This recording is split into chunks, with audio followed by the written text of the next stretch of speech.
ঘরটা কত সুন্দর সেটা দেখার জন্য মানুষ আসে, কিন্তু ঘরের মানুষগুলো কত সুন্দর সেটা অনুভব করার সৌভাগ্য সবার হয় না। একটা বাড়ি খুব সহজেই বানানো যায়। টাকা থাকলে বড় বড় ঘর, দামি আসবাব, সুন্দর সাজসজ্জা সবই করা যায়।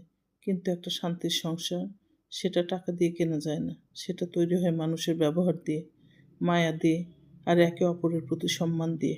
আমি সবসময় মনে করি, ঘরে কে আছে তার চেয়ে অনেক বেশি গুরুত্বপূর্ণ ঘরে কে আছে। কারণ দামি সোফা কখনো মন খারাপের সময় সান্ত্বনা দিতে পারে না। ঝকঝকে দেয়াল কখনো কারো চোখের পানি মুছিয়ে দিতে পারে না। কিন্তু ঘরের একজন ভালো মানুষ পারে ক্লান্ত দিনের শেষে মুখে একটুখানি হাসি ফিরিয়ে আনতে। যে ঘরে মানুষ মানুষকে ছোট করে না, সেখানে রাগের চেয়ে ভালোবাসা বেশি, অভিযোগের চেয়ে বোঝাপড়া বেশি। সেই ঘরই আসলে সবচেয়ে ধনী ঘর।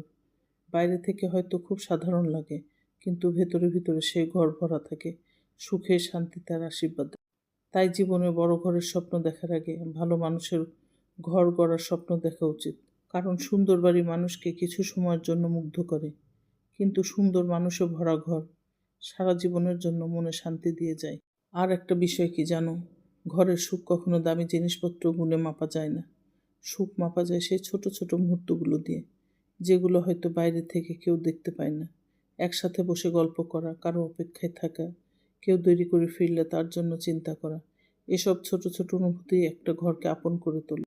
সময় বদলায়, ঘরের রং বদলায়, আসবাবপত্রও একদিন পুরনো হয়ে যায়, কিন্তু মানুষের ভালো ব্যবহার কখনো পুরনো হয় না। মায়া, মমতা আর সম্মান এমন কিছু জিনিস যা যত ভাগ করা যায় ততই বেড়ে যায়। তাই যে ঘরে মানুষ একে অপরকে মূল্য দিতে জানে, সেই ঘরে সুখ নিজে থেকেই পথ খুঁজে নেয়। অনেক সময় আমরা সুন্দর একটা বাড়ির দিকে তাকিয়ে ভাবি, আহা এদের জীবনটা কত সুন্দর, অথচ সত্যিকারের সৌন্দর্যটা হয়তো চোখে দেখা যায় না। সত্যিকারের সৌন্দর্য লুকিয়ে থাকে সেই মানুষগুলোর হৃদয়ে, যারা নিজেদের সুখের চেয়ে পরিবারের মানুষের হাসিটাকে বেশি গুরুত্ব দেয়। দিনের শেষে মানুষ বড় ঘর খোঁজে না, মানুষ খোঁজে এমন একটা জায়গা যেখানে ফিরে গেলে মনটা হালকা হয়ে যায়, যেখানে নিজের কথা না বললেও কেউ বুঝে ফেলে, যেখানে ক্লান্তি নিয়ে বসলে কেউ কথা বলে সব ঠিক হয়ে যাবে। আর এমন অনুভূতি যে ঘরে থাকে, সেই ঘরের পৃথিবীর সবচেয়ে সুন্দর। আসলে একটা ঘরের আসল পরিচয় তার দেয়ালে নয়, তার মানুষের মধ্যে লুকিয়ে থাকে। অতিথিরা হয়তো ঘরের সাজসজ্জা দেখে প্রশংসা করবে, কিন্তু ঘরের মানুষগুলোর আচরণে তাদের মনে সবচেয়ে বেশি ছাপ ফেলে যাবে। কারণ মানুষ চোখে দেখা সৌন্দর্য কিছুদিন মনে রাখে, কিন্তু হৃদয়ে পাওয়া ভালোবাসা সারা জীবন মনে রাখে। যে ঘরে একে অপরের ভুল ক্ষমা করার মন থাকে, যে ঘরে রাগের পরেও সম্পর্কটাকে আগলে রাখার চেষ্টা থাকে, সে ঘর কখনো ভেঙে যায় না। জীবনে ঝড় আসবে, কঠিন সময়ও আসবে, কিন্তু ভালো মানুষগুলো একসাথে থাকলে সে ঝড়ও একদিন থেমে যায়। সংসার আসলে নিখুঁত মানুষের গল্প নয়। সংসার হলো একে অপরের অপূর্ণতা গুলোকে আপন করে নেওয়ার গল্প। কারো মন খারাপ হলে পাশে বসার গল্প, কারো ক্লান্তি বুঝে নেওয়ার গল্প, আর ছোট ছোট সুখগুলো একসাথে ভাগ করে নেওয়ার গল্প। তাই যখন ঘরকে সুন্দর করার কথা ভাবি, তখন শুধু ঘর সাজানোর কথা নয়, মন সাজানোরও কথাও ভাবা দরকার।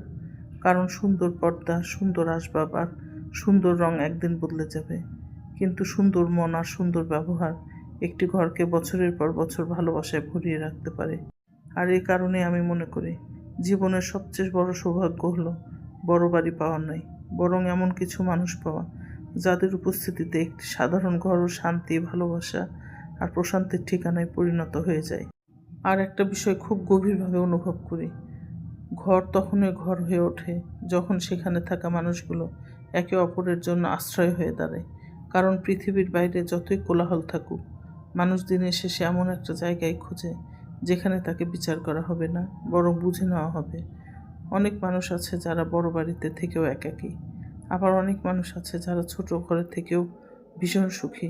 পার্থক্যটা ঘরের আকারে নয়, পার্থক্যটা মানুষের ব্যবহার।